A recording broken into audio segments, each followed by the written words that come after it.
E aí, pessoal, hoje eu vou falar um pouquinho sobre o chamado bem-estarismo e por que eu não concordo com isso. Eu acho que para falar um pouquinho do bem-estarismo, é importante a gente entender em que contexto ele surgiu. Ele surgiu de forma bastante enfática a partir do momento em que nós começamos a confinar cada vez mais animais, né? Ou seja, pode-se dizer que foi a partir da pecuária intensiva, do surgimento das chamadas fazendas industriais nos Estados Unidos, na Europa.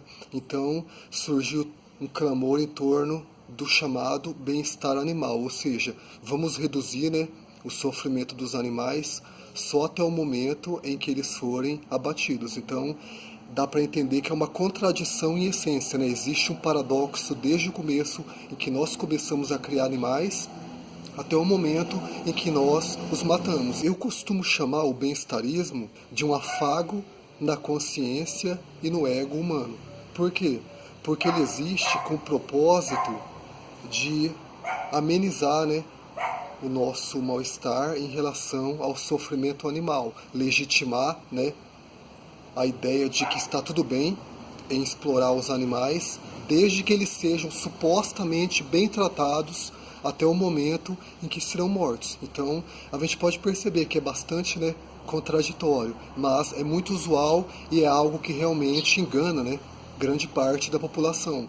Vamos, né, vender a ideia de que os animais podem ser explorados sem violência, sem sofrimento e com uma suposta morte indolor. Eu acredito que o que nós fazemos com os animais, inclusive no contexto do bem-estar animal, é traição. É traição por quê? Porque você trata, né, supostamente bem um animal, de repente você até o abraça, mas depois você não envia para a morte, você não envia para o matadouro, você não coloca em uma situação em que ele não pode ver o destino, né, de seus companheiros, para que ele não fique assustado e de repente não tente fugir.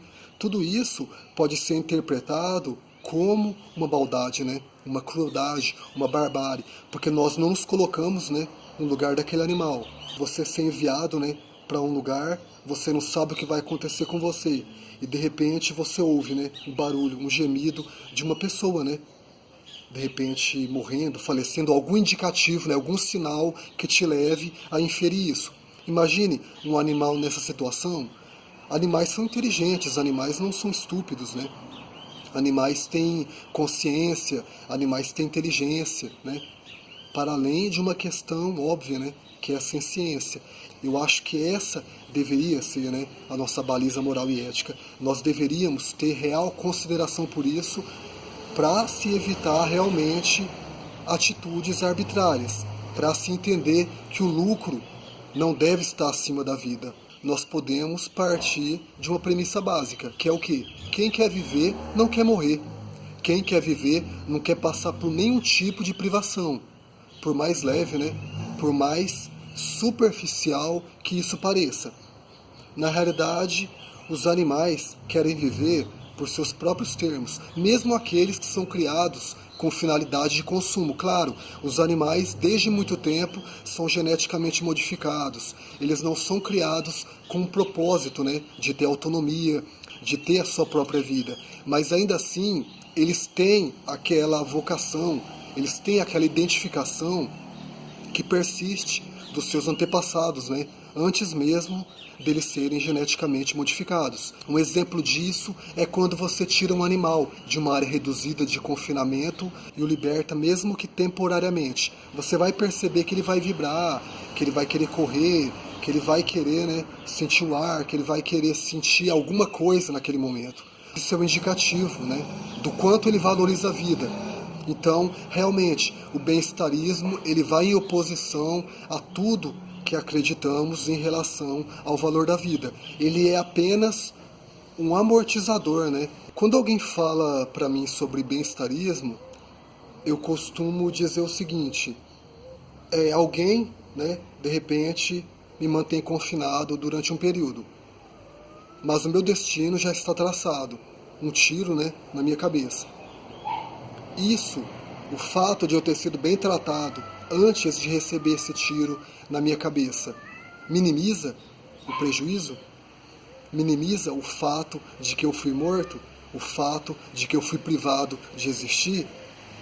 Isso já demonstra a irrelevância, a incoerência do chamado bem-estar animal. Entra naquela questão de que os meios justificam os fins. Quero dizer, vamos tratar bem os animais, que depois nós poderemos matá-los da forma como quisermos ou desejarmos. Então, entra, nessa questão também da negação do direito à vida, da negação da continuidade da existência. Vamos pensar, por exemplo, em assassinos em série. Assassinos em série têm privilégios, têm direitos, se a gente pensar. Por exemplo, nos Estados Unidos, todo mundo sabe que assassinos em série, durante muito tempo, tiveram direito a escolher uma última refeição, com tudo, que eles gostam, com tudo que eles gostavam. Então, isso não é um privilégio, uma oportunidade? Ou seja, eles têm direitos reconhecidos, independente do tipo de crime, de atrocidade que eles cometeram. E os animais? Os animais não têm direito a nada. Eles são enviados para o matadouro, alguém aciona uma pistola pneumática e os mata. Ou então, alguém de repente os assassina, a marretadas. Há vários meios, são degolados. Imagine, existe algum tipo de benevolência nisso? Transmite alguma ideia de justiça? Transmite algo que não seja arbitrariedade? Isso é coerente, nós deveríamos seguir por esse caminho? O bem-estarismo, em essência, ele favorece os seres humanos. Essa que é a verdade. Ele não favorece os animais. Ele favorece aquilo que nós acreditamos que seja bom para os animais, mas levando em conta, em primeiro lugar, os nossos interesses, os nossos anseios, a supremacia do nosso paladar. E isso realmente deveria ser dessa forma. Nós deveríamos ter o nosso paladar como baliza do que nós devemos ou não fazer com seres de outras espécies. Não seria muito mais adequado nós readaptarmos o nosso paladar e não consumirmos nada de origem animal?